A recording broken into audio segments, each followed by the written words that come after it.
Android Studio is the one piece of software that you need from this course.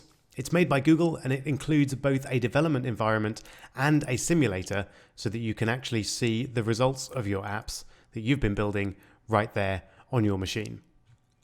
It's easier than ever to install and doesn't require any extra software to run, unlike previous versions of Android Studio.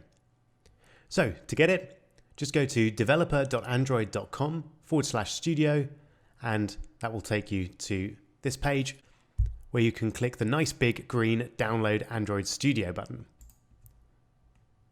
So agree to the terms and conditions and then click to download. You can save the downloaded file wherever you like. I'll just save it here in my downloads folder.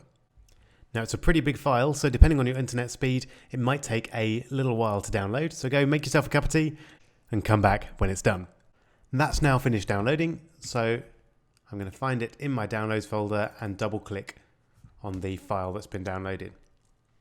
This will then run the installation process for you and it should do everything that you need to set up Android Studio.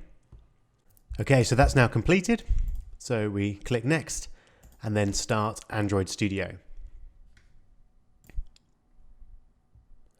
I'll assume that you don't have a previous version of Android Studio. If you do, just select that first option and it will import all of your settings from that version. And then we begin with the wizard that will take us through the setup process. So just click next and I'd go for the standard option, and the default options there. We'll be setting up our virtual devices ourselves later on, so we can leave that unchecked. And then click finish and it will go through the process of downloading and installing each of those. And there we go. Now that downloading and setup is completed and we're welcomed to Android Studio and ready to start building apps, which is exactly what we'll be doing in the next video.